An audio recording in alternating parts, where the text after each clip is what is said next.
¿Por qué hay casas que crujen?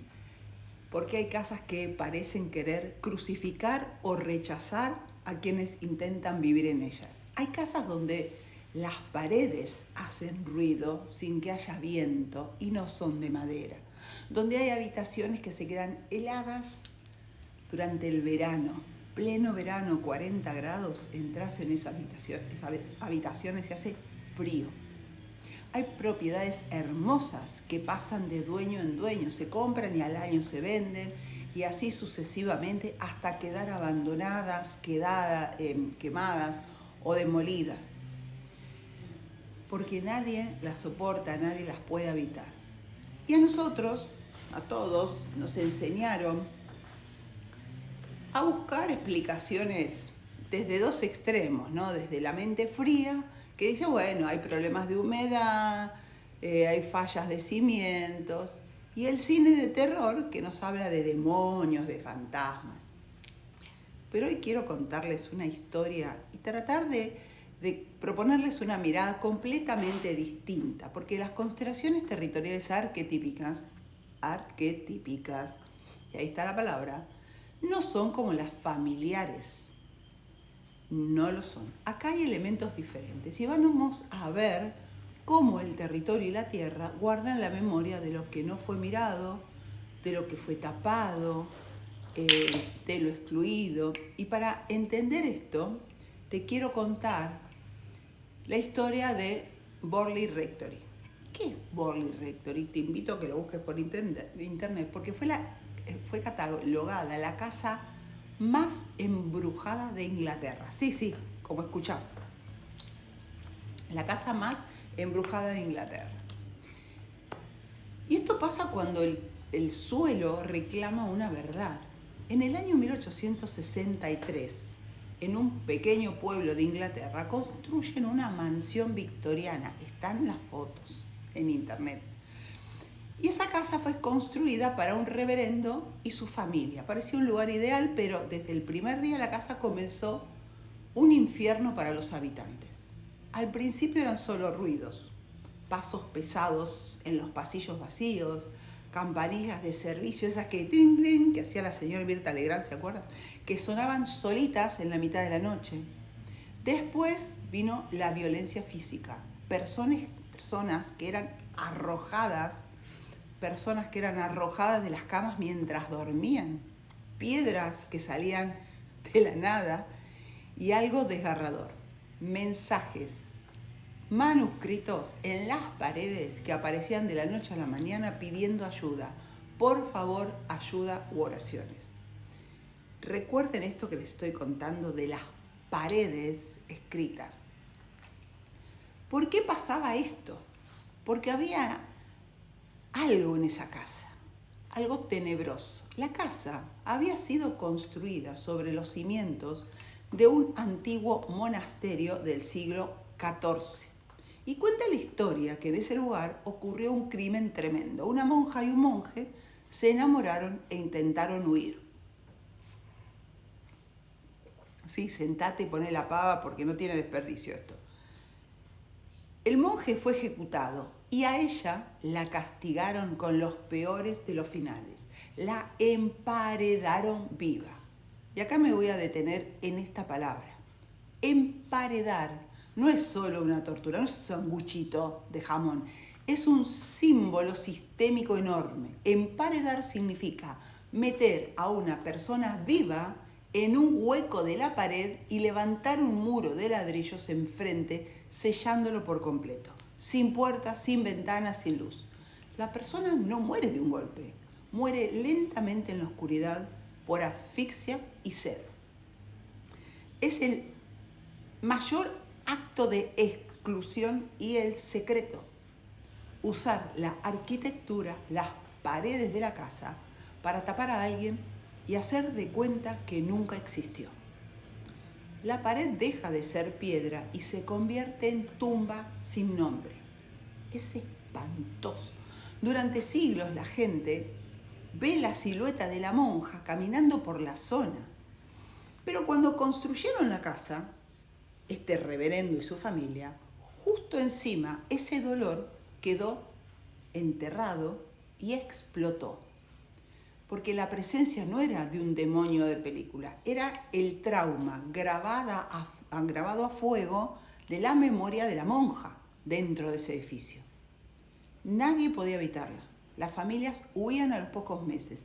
La casa perdió todo su valor y era imposible de vender. En 1937, un investigador alquiló la casa y en una sesión una entidad lanzó un aviso desgarrador. ¿Se acuerdan la película Los Otros con Nicole Kidman? Imagínense. Y el medium dijo, la casa se va a quemar y los secretos del suelo saldrán a la luz. 2 años después, en 1939, una lámpara de aceite se cayó en la biblioteca y la mansión ardió y se perdió completamente todo. Pero la historia no termina ahí. En 1943, mientras se excavaban las ruinas de ese sótano, ocurrió lo inevitable. A metros bajo tierra encontraron los restos óseos de una mujer joven junto a los restos de un rosario. Esos huesos fueron sacados de ahí y llevados a un cementerio vecino para darle por fin una sepultura honrosa. Al poco tiempo, lo que quedó en la casa fue totalmente demolido.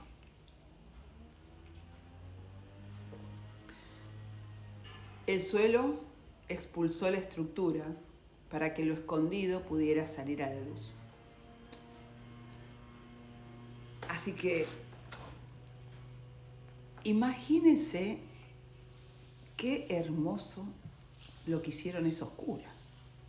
Enterraron una monja y mataron al pobre monje. Ahora vamos a traer esto a nuestra vida diaria y a lo que trabajamos en las constelaciones territoriales. Primero el orden de llegada, como en los sistemas familiares, ¿no? Primero el orden de llegada y los excluidos. En el territorio, el que estuvo antes tiene prioridad.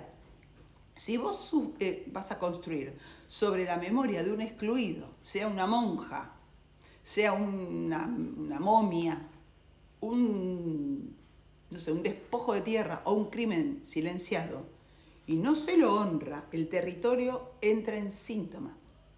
La monja encarna el arquetipo de la mujer silenciada, que en el tarot lo vemos en la carta número 2, que se llama la sacerdotisa. Reprimida y enterrada en vida. Los ruidos, el frío, las escrituras en las paredes, no eran maldad, eran el intento desesperado del campo diciendo, acá falta alguien por ser visto. Lo segundo, porque una casa se deshabita, es fría o no se vende. Cuando el dolor del pasado se ignora y se intenta tapar con una capa de pintura, el sistema presiona. El frío de la habitación suele ser la presencia de duelos congelados. Sí, y una casa no se vende porque energéticamente ya está ocupada por un trauma, está habitada por un trauma. Entonces los compradores no ven el fantasma, pero su inconsciente siente el rechazo del lugar. Este suelo no está en paz, dicen. Aquí no hay espacio para mí. Entonces, por supuesto, la persona no puede habitarla. Se va, la rechaza. Y el tercero es el acto de sanación. El momento en que desentierran los huesos de la monja y los llevan a un cementerio, ese es un acto sistémico perfecto. Darle un lugar al excluido, trasladar el cuerpo del sótano al cementerio, es reconocerlo, reconocer la historia, reconocer a ese ser. No hace falta que nos miremos o nos fijemos en una mansión de Inglaterra para ver esto. ¿Cuántas veces nos mudamos a un lugar o cuando vamos de vacaciones a algún lugar, no les pasó nunca de sentir, ay, qué frío, ay, qué energía rara? Bueno, total, vengo unos días de vacaciones y me voy. Pero esa propiedad está manifestando algo. Pudo haber habido peleas, pudo haber habido una quiebra antes o también una muerte trágica. Y nosotros sentimos eso en el ambiente pesado. A veces vas a una oficina y sentís eso, ni hablar de las oficinas estatales. Porque, ¿qué pasa acá? El suelo es un cuerpo vivo, ya lo dije un montón de veces, guarda memoria y para habitar un espacio en paz o para poder venderlo sin resistencia, no hay que luchar contra él. Hay que mirar su historia con respeto, honrar a quienes estuvieron antes y pedir permiso a la tierra. Y acá quiero hacer una pausa y marcar una diferencia importante, porque me están llamando y me están mandando mensajitos. Muchas personas creen que el trabajo territorial se aborda igual que una constelación familiar común. Hellinger, constelaciones, bla, bla, bla. Bueno. O prendo un saumerio, digo una frase de sanación y ya está. No es así. Para nada. Acá estamos hablando de memorias que llevan décadas o siglos enterradas en la tierra. Estamos hablando de traumas sistémicos. He participado de algunos de 500 años. Denso, violencia, despojos, dolor no mirado. Y así como las personas nos enojamos cuando nos ignoran, el territorio también se enoja. Un campo territorial cargado no es algo con lo que se puede jugar o intentar resolver de manera casera. Prende los saumerios que quieras, poné los laureles que quieras, agarrá y armate los mega rituales. Pero te puedo asegurar que si esto tiene una memoria, como te digo, de 100 años, 500 años, como lo de la conquista, no va a andar, ¿eh? En las constelaciones familiares trabajamos con la memoria emocional del clan, pero en las constelaciones territoriales trabajamos con una capa mucho más densa, la memoria de la tierra. ¿Cuánto tiene de años la tierra? Y hay estructuras físicas. Cuando nosotros intervenimos en el suelo o una casa que está enojada o resistiéndose, hay que saber cómo entrar, cómo sostener esa densidad y cómo retirarse con respeto. No se trata de echar espíritu ni de pelear con la casa, sino de saber leer la fuerza de ese campo sin quedar atrapado en su cargo, con su cargo. Y sin que vos te vayas a tu casa y se te desmorone la casa. Entonces, por eso, si sentís que tu casa o tu terreno guardan un enojo o una pesadez profunda, el primer paso nunca es la acción impulsiva, sino prudencia y respeto absoluto por la historia que ese suelo está guardando, está custodiando.